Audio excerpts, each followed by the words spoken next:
நம்ம வந்து ஏதோ ஒரு ரீசன்னால நம்மளுடைய பேபி ஃபேமிலி எல்லாம் கம்ப்ளீட் பண்ணோடனே அந்த அன்னைக்கு வந்து டாக்டர் கேட்பாங்க, இன்னைக்கு கருத்தடை ஆப்ரேஷன் பண்ணிடலாமா அப்படின்னு ரொம்ப ஹாப்பியாக ஓகேம்போம். ஆனால் சில வருடங்கள் கழிஞ்சு நம்ம இன்னொரு பேபி வேணும் அப்படின்னு நினைக்கலாம். இல்லைன்னா ஒரு குழந்தை வந்து ஏதாவது ஊனமாக இருக்கலாம், இல்லை தவற விட்டுருக்கலாம் சில குழந்தைகளை. சில டைம் நம்ம செகண்ட் மேரேஜ் பிளான் பண்ணியிருக்கலாம்.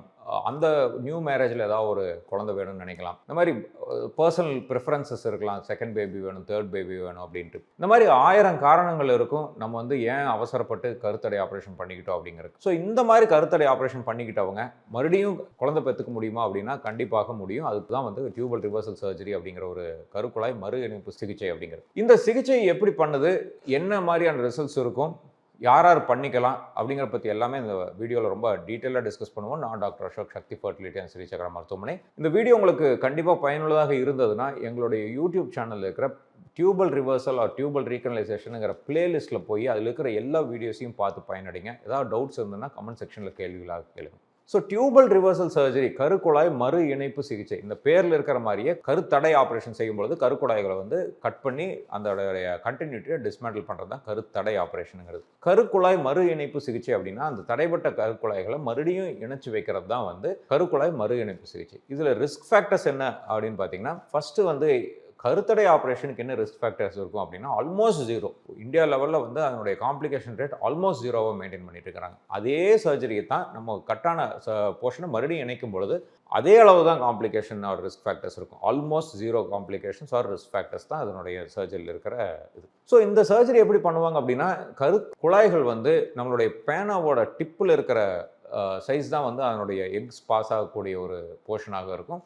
அதனால் இது வந்து ஹைலி மேக்னிஃபைடு ஒரு மைக்ரோஸ்கோப் மூலியமாக லேப்ரோஸ்கோப்பியை ரொம்ப மேக்னிஃபிகேஷனில் வச்சு ரொம்ப துல்லியமாக அதை வந்து இணைக்க முடியும். ஸோ அப்படி இணைச்சிட்டு அதே சிட்டிங்கில் அந்த குழாய்களோட இணைப்பு நல்லா இருக்கா அப்படிங்கிறது, எப்படி ஒரு 2 டியூப்பை வந்து பைப் வந்து கனெக்ட் பண்ணோம்னா இந்த சைட்லேருந்து அந்த சைடு ஒரு திரவத்தை போட்டு டை இன்ஜெக்ட் பண்ணி கண்டினியூட்டி நல்லா இருக்குன்னு செக் பண்ணுறோமோ, அதே மாதிரி லேப்ரோஸ்கோப்பியில் அந்த கண்டினியூட்டியை ஆப்ரேஷன் தியேட்டர்லேயே அதை வந்து செக் பண்ணி நல்லா இருக்குங்கிறத நம்ம பார்த்துக்க முடியும். ஸோ இந்த சர்ஜரி வந்து வெட்டுப்பட்ட 2 கருக்குழாய்களை மறுபடியும் இணைச்சு அந்த எக்கு அண்ட் ஸ்பெர்ம் ரெண்டையுமே வந்து கிராஸ் ஆகிறதுக்குண்டான ஒரு துவாரத்தை ஏற்படுத்தி கொடுக்கறது தான் இந்த சிகிச்சை. இந்த சிகிச்சை வந்து சக்ஸஸ் ஆயிடுச்சு அப்படின்னா வந்து ஒரு கம்பல்சரி ஒரு 70 to 80% ஆஃப் த பேஷண்ட்ஸ்க்கு வந்து நேச்சுரலாகவே வந்து நம்ம ப்ரெக்னன்சியை பிளான் பண்ண முடியும். ஸோ இந்த கருக்குழாய் அறுவை சிகிச்சை வந்து நம்ம பண்ணிக்கலாமா அப்படின்னு நிறைய பேர்த்துக்கு டவுட் இருக்கு. எல்லா பேஷண்ட்ஸுமே பண்ணிக்கலாம், ப்ரொவைடட் அவங்களோட டியூபல் ஸ்டேட்டஸ் முன்னாடி வந்து என்ன மாதிரியான கருத்தடை ஆப்ரேஷன் அவங்களுக்கு செய்யப்பட்டிருக்குது அப்படிங்கிறத தெரிஞ்சிருக்கணும். மேல் ஃபேக்டர் ப்ராப்ளம் ஏதாச்சும் இருக்கா, நம்மளுடைய கருக்குழாய்கள், முட்டைகள்,